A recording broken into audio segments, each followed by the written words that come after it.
Okay, here we go. Chapter 6. A night in the cave. Decisions. Tanis decides. These are all Tas's things that he's acquired. I like that. A chill wind began to blow across the lake. Storm clouds rolled across the sky from the north, obliterating the gaping holes left by the fallen stars. The companions hunched down in the boat, pulling their cloaks tight around them as the rain spattered down. Caraman joined Sturm at the oars. The big warrior tried to talk to the knight, but Sturm ignored him. He rolled in grim silence, occasionally muttering to himself in Solamnic. "Sturm! There, between the great rocks to the left!" Tanis called out, pointing. Sturm and Caraman pulled hard. The rain made sighting the landmark rocks difficult, and, for a moment, it seemed that they had lost their way in the darkness. Then the rocks suddenly loomed ahead. Sturm and Caraman brought the boat around. Tanis swang over the side and pulled it to shore. Torrents of rain lashed down. The companions climbed from the boat, wet and chilled. They had to lift the dwarf out. Flint was stiff as a dead goblin from fear. Riverwind and Caraman hid the boat in the thick underbrush near the cave. Tanis led the rest up the rocky trail to a small opening in the cliff face. Goldmoon looked at the opening dubiously. It seemed to be no more than a large crack in the surface of the cliff. Inside, however, the cave was large enough for all of them to stretch out comfortably. "Nice home." Tasselhoff glanced around. "Not much in the way of furniture." Tanis grinned at the Kender. "It'll do for the night. I don't think even the dwarf will complain about this. If he does, we'll send him back to sleep in the boat." Tas flashed his own smile back at the half-elf. It was good to see the old Tanis back. He had thought his friend unusually moody and indecisive, not the strong leader he had remembered from the earlier days. Yet, now that they were on the road, the glint was back in the half-elf's eyes. He had come out of his brooding shell and was taking charge, slipping back into his accustomed role. He needed this adventure to get his mind off his problems, whatever those might be. The Kender, who had never been able to understand Tanis's inner turmoil, was glad the adventure had come along. Caraman carried his brother from the boat and laid him down gently as he could on the soft, warm sand that covered the floor of the cave, while Riverwind started a fire. The wet wood crackled and spit, but soon caught fire. The smoke curled up toward the ceiling and drifted out through a crack. The plainsman covered the cave's entrance with brush and fallen tree branches, hiding the light of the fire and effectively keeping them out of the rain. "He fits in well," Tanis thought as he watched the barbarian work. "He could almost be one of us." Sighing, the half-elf turned his attention toward Raistlin. Kneeling down beside him, he looked at the young mage with concern. Raistlin's pale face reflected in the flickering firelight reminded the half-elf of the time he and Flint had barely rescued Raistlin from a vicious mob, intent on burning the mage at the stake. Racelet had attempted to expose a Claritin cleric who was bilking the villagers out of their money. Instead of turning on the cleric, the villagers had turned on Raistlin. As Tanis had told Flint, people wanted to believe in something. Caraman busied himself around his brother, placing his own heavy cloak around his shoulders. Raistlin's body was racked by coughing spasms, and blood trickled from his mouth. His eyes gleamed feverish. Goldmoon knelt next to him, a cup of wine in her hand. "Can you drink this?" she asked him gently. Raistlin shook his head, tried to speak, coughed, and pushed her hand away. Goldmoon looked up at Tanis. "Perhaps my staff?" she asked. "No," Raistlin choked. He motioned for Tanis to come nearer. Even sitting next to him, Tanis could barely hear the mage's words. His broken sentences were interrupted by great gasps for air and fits of coughing. "The staff will not heal me, Tanis," he whispered. Do not waste it on me. If it is a blessed artifact, its sacred powers is limited. My body is my sacrifice for my magic. This damage is permanent. Nothing can help." His voice died, his eyes closed. The firelight suddenly flared as wind whirled around the cavern. Tanis looked up to see Sturm pushing the brush aside and entering the cave carrying Flint, who was stumbling along on unsteady feet. Sturm dumped him down beside the fire. Both were soaking wet. Sturm was clearly out of patience with the dwarf and Tanis, as Tanis noted, with the entire group.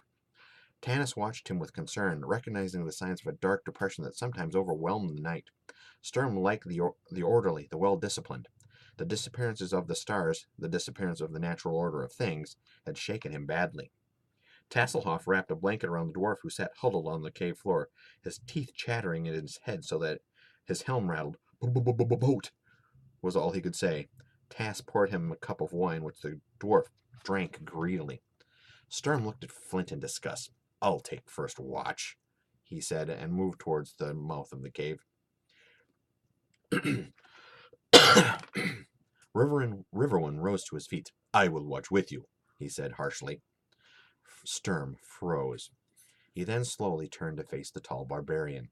Tanis could see the knight's face etched in sharp relief by the firelight, dark lines carved around the stern mouth.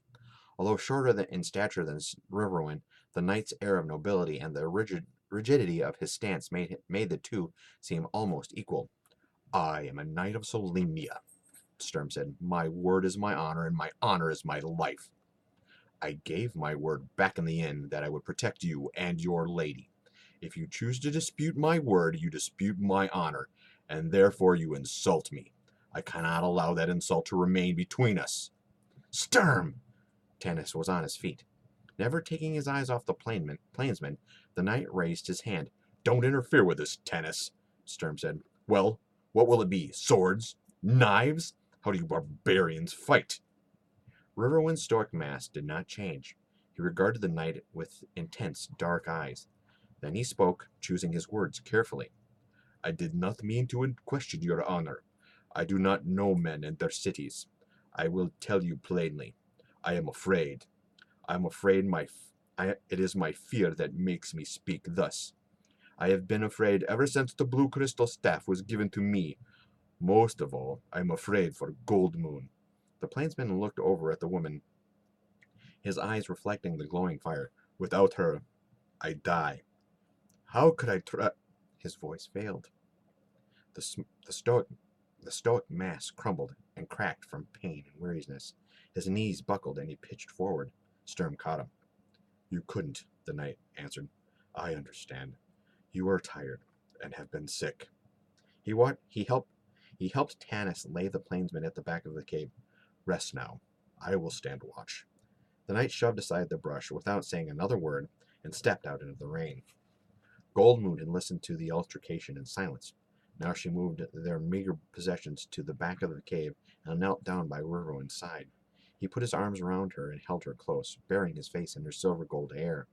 The two settled in the shadows of the cave. Wrapped in Riverwind's furs, they soon were asleep, Goldmoon's head resting on her warrior's chest. Tanis breathed a sigh of relief and turned back to Raistlin. The mage had fallen into a fitful sleep. Sometimes he murmured strange words in the language of magic, his hands reaching out to touch his staff. Tanis glanced around at the others. Tasselhoff was sitting near the fire, sorting through his acquired objects. He sat cross-legged, the treasures on the cave floor in front of him. Tanis could make out glittering rings, a few coins, a feather from a goat-sucker bird, wow, pieces of twine, a necklace, a soap doll, and a whistle. One of the rings looked familiar. It was a ring of elven make, given to Tanis a long time ago by someone he kept at the border of his mine. It was a finely carved, delicate ring of golden, clinging ivy leaves. Tanis crept over to the kender, walking softly to keep from waking the others.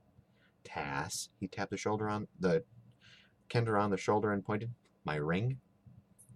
"It is?" asked Tasselhoff in wide-eyed innocence. "Is it yours? I'm glad I found it. You must have dropped it at the inn." Tanis took the ring with a wry smile, then settled down next to the kender. "Have you got a map of this area, Tass?" The kender's eyes shone.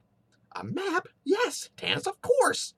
He swept up all his valuables, dumped them back into a pouch, and pulled a hand-carved wooden scroll case from another pouch. He drew forth a sheaf of maps. Tanis had seen the Kinder's collection before, but it never failed to astonish him. There must have been 100, drawn on everything from fine parchment to kid leather to a huge pimento leaf. I thought you knew every tree here personally around these parts, Tanis. Tasselhoff sorted through maps, his eyes occasionally lingering over one of his favorites. The half-elf shook his head. I've lived here many years, he said, but let's face it, I don't know any of the dark and secret paths. You won't find any to Haven. Tass pulled a map from his pile and smoothed it out on the cave floor. The Haven road through Solus Vale is the quickest, that's for certain. Tanis studied the map by the light of the dying campfire. You're right, he said. The road's not only quickest, it seems to be the only passable route for several miles ahead. Both south and north of us lie the Carolus Mountains. No passage there. Frowning, Tass rolled the map up and handed it back, which is exactly what the Theocrat will figure.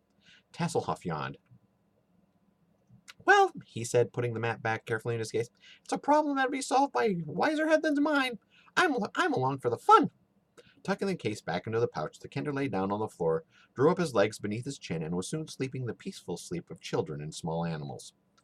Tanis looked at him with envy. Although aching with weariness, he couldn't relax enough for sleep. Most of the others had dropped off, all but the warrior watching over his brother. Tanis walked over to Caramon. Turn in, he whispered. I'll watch Raistlin. No, the big warrior said, reaching out, gently pulling a cloak up close around his brother's. He might need me. But you've got to get some sleep. I will, Caramon grinned. Go get some sleep yourself, nursemaid. Your children are all fine. Look, even the dwarf is out cold. I don't have to look, Tanis said. The Theocrat can probably hear him snoring in Solus. Well, my friend, this reunion was not much like we planned 5 years ago. What is? Caramon asked softly, glancing down at his brother. Tass patted the man's arm, then lay down and rolled up in his own cloak, and, at last, fell asleep. The night passed. Slowly for those on watch, swiftly for those asleep. Caramon relieved Sturm, Tanis relieved Caramon. The storm continued unabated all night, the wind whipping the lake into a white-capped sea. Lightning branched through the darkness like flaming trees. Thunder rumbled continuously. The storm finally blew itself out by morning, and the half-elf watched day dawn gray and chill. The rain had ended, but storm clouds still hung low. No sun appeared in the sky. Tanis felt a growing sense of urgency. He could see no end to the storm clouds massing to the north. Autumn storms were rare, especially ones of this ferocity. The wind was bitter, too, and it seemed odd that the storm came out of the north, when they generally swept east across the plains. Sensitivity to the ways of nature, the strange weather upset Tanis nearly as much as Raistlin's fallen stars. He felt a need to get going, even though it was early morning yet. He went inside to wake the others. The cave was chill and gloomy in the gray dawn, despite the crackling fire. Goldmoon and Tasselhoff were fixing breakfast. Riverwind stood in the back of the cave, shaking out Goldmoon's fur cloak. Tanis glanced at him. The plainsman had been about to say something to Goldmoon as Tanis entered, but fell silent, contenting himself with staring at her measuring, fully as he continued his work. Goldmoon kept her eyes lowered, her face pale and troubled. The barbarian regrets having let himself go last night, Tanis realized. There's not much food, I'm afraid, Goldmoon said, tossing cereal into the pot of the bowl. Tika's larder wasn't well stocked, Tasselhoff added in apology. We've got a loaf of bread, some dried beef, half a moldy cheese, and the oatmeal. Tika must eat her meals out. Riverwind and I did not bring any provisions, Goldmoon said. We weren't expecting to take this trip. Tanis was about to ask her more about her song and the staff, but the others started waking as they smelled the food. Caramon yawned, stretched, and stood up. Walking over to peer into the cookpot, he groaned, Oatmeal, is that all? There'll be less for dinner, Tasselhoff grinned. Tighten your belt. You were gaining weight anyhow. The big man sighed dismally. The sparse breakfast was cheerless in the cold dawn. Sturm, refusing all offers of food, went outside to keep watch. Tanis could see the knight sitting on a rock, staring gloomily at the dark clouds that trailed wispy fingers along the still water of the lake. Kiramman ate his share of the food quickly, gulping down his brother's portion, and then appropriating Sturm's when the knight walked out. The big man sat. Then the big man sat, watching wistfully while the others finished eating. "You gonna eat that?" He asked, pointing towards Flint's share of the bread. The dwarf scowled. Tasselhoff, seeing the warrior's eyes roam over his plate, crammed his bread into his mouth, nearly choking himself in the process. At least it's keeping him quiet, Tanis thought. Glad for the respite from the Kender's shrill voice, Tass had been teasing Flint unmercifully all morning, calling him sea master and shipmate, asking him what the price of fish and how much he would charge to ferry them across the lake. Flint finally threw a rock at him, and Tanis sent Tanis down to the lake to scrub the pots and pans. The half-elf walked into the back of the cave. "How are you this morning, Raistlin?" he asked. "We're going to have to be moving out soon." "I'm much better," the mage replied in his soft, whispering voice. He was drinking some herbal concoction of his own making. Tanis could see small, feathery green leaves floating in the steaming water. It gave off a bitter, acrid smoke, and Raistlin grimaced as he swallowed it. Tasselhoff came bounding back into the caves, pots and tin plates clattering loudly. Tanis gritted his teeth at the noise, started to reprimand the Kender, then changed his mind. It wouldn't do any good anyway. Flint, seeing the tension in Tanis's face, grabbed the pots from the Kender and began packing them away. "Be serious," the dwarf hissed at Tasselhoff, "or I'll take you up by the top knot and tie you to a tree as warning to all Kenders." Tass reached out and plucked something from the dwarf's beard. "Look!" The Kender held it gleefully. "Seaweed!" Flint roared, grabbing for the Kender, but Tass slipped out of his way agilely. There was a rustling sound as Sturm shoved aside the brush covering the doorway. His face was dark and brooding. "Stop this!" Sturm said, glowering at Flint and Tanis, his mustaches quivering. His dour gaze turned on Stannis. "I could hear these two clear down by the lake. They'll have every goblin and crin upon us. We've got to get out of here.